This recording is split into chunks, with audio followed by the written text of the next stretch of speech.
2.5 वर्षांपूर्वी शिवसेनेत फूट पडून शिंदे गट महायुतीत सामील झाला होता। एकनाथ शिंदे यांच्यासोबत जवळपास 40 आमदार आणि 12 खासदारांनी उद्धव ठाकरे यांची साथ सोडली होती। संख्याबळाच्या जोरावर एकनाथ शिंदे यांना धनुष्यबाण चिन्ह आणि पक्ष मिळाला। आता पुलाखालून बरंच पाणी वाहून गेल्यानंतर ठाकरे गटाला पुन्हा एकदा खिंडावर पाडणार असा दावा उदय सामंत यांनी केला।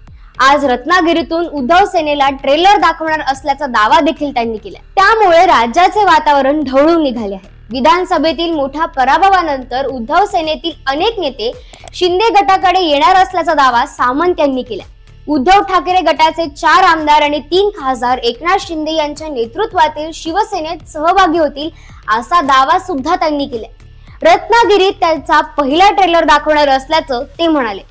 केवळ उद्धव सेनाच नाही तर काँग्रेसला पण झटका दाखवणार असल्याचा सुद्धा दावा त्यांनी केला। काँग्रेसला खिंडार पडणार असल्याचं ते म्हणाले। आज रत्नागिरीत पक्षप्रवेशाची जय्यत तयारी सुरू झाली आहे। दरम्यान जे 4 आमदार आणि 3 खासदार शिंदे गटात येणार आहेत त्यांची नावं त्यांनी उघड केली नाही, तर काँग्रेसमधून सुद्धा कोण येणार याची सुद्धा माहिती अजून समोर आलेली नाहीये। कालच्या उद्धव सेना आणि शिंदे सेनाच्या मेळाव्याला काही आमदारांनी खासदारांनी दांडी मारल्यानंतर चर्चेला पेव फुटली, एवढं मात्र नक्की। आणि त्यामुळे उदय सामंत यांच्या दाव्याला बळ मिळतंय। चला तर बघूयात ठाकरेंचे कोणते आमदार आणि खासदार फुटण्याचे शक्यता आहेत ते। माजी आमदार राजन सावळी, वैभव नाईक हे कालच्या मेळाव्याला गैरहजर होते। त्यासोबतच खासदार ओमराजे निंबाळकर आणि संजय दिना पाटील देखील गैरहजर होते। दिलीप सोपल यांची तब्येत बरी नसल्यानं अनुपस्थित होते असं स्पष्टीकरण त्यांनी दिले। बाबाजी काळे पुनर्नियोजित दौऱ्यामुळे गैरहजर होते असं त्यांनी सांगितलं। त्यासोबतच पक्षाला कळलं होतं असं स्पष्टीकरण सुद्धा त्यांनी दिलंय। राहुल पाटील राज्यपालांचा कार्यक्रम असल्यानं गैरहजर होते अशी माहिती मिळते। राजन साळवी नियोजित कार्यक्रमामुळे उपस्थित राहू शकले नाही आणि वैभव नाईक यांनी सुद्धा हेच कारण दिले। ठाकरे गटांच्या मेळाव्याला गैरहजर खासदार कोण त्यावर एक छोटीशी नजर टाकूया। संजय देशमुख सर्वपक्षीय खासदारांच्या अभ्यास दौऱ्यासाठी चेन्नईला आहेत। नागेश पाटील आष्टीकर हिंगोलीत असल्याची माहिती आहे, मात्र ते गैरहजर का होते याची माहिती अजून मिळू शकलेली नाहीये किंवा त्यांनी स्वतःहून ते स्पष्टीकरणच दिलेलं नाहीये। तर बंडू जाधव यांनी चक्क मला मुंबईतील कार्यक्रमाची माहितीच नव्हती असं सांगितलं खरं, मात्र तरी सुद्धा ठाकरेंना सोडणार नाही असं स्पष्टीकरण देखील त्यांनी दिलंय। त्यामुळे त्यांना या कार्यक्रमाचे निमंत्रण नव्हतं का हा एक वेगळा प्रश्न या ठिकाणी उपस्थित होतोय। तर धाराशिवचे खासदार ओमराजे निंबाळकर हे देखील गैरहजर होते।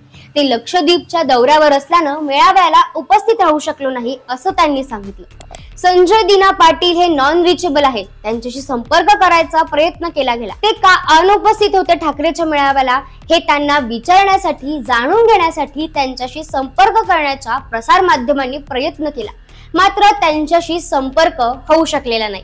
रत्नागिरीत आज जे पक्षप्रवेश होत आहेत शिंदेच्या शिवसेनेत त्यात कोणत्याही बड्या नेत्याचा प्रवेश नाहीये। राजन साळवी मात्र आज प्रवेश करणार नाहीये। पौष महिना संपताच ते निर्णय घेतील अशी शक्यता वर्तवली जाते। सध्या ठाकरे सेनेत किती आमदार आणि किती खासदार आहेत यावर एक नजर टाकूया।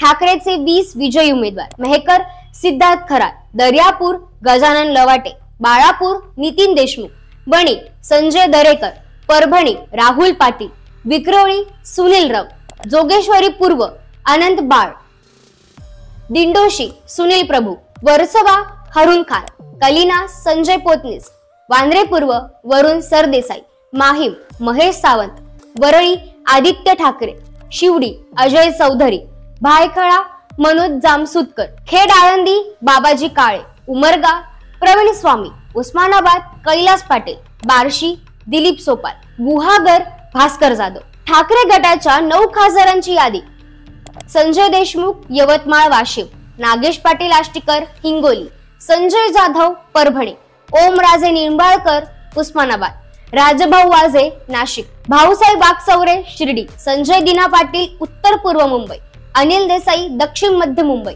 अरविंद सावंत दक्षिण मुंबई। आता यापैकी किती नेते फुटतात, गैरहजर नेत्यांपैकी किती नेते शिंदे सेनेत प्रवेश करतात आणि उदय सामंत यांचा दावा कितपत खरा ठरतो, खरंच ठाकरे सेनेला खिंडार पडतं का हे पाहणं महत्त्वाचं असणार आहे। यावर तुम्हाला काय वाटतं आम्हाला कमेंट करून नक्की सांगा आणि व्हिडिओ आवडला असेल तर जास्तीत जास्त शेअर करा। धन्यवाद।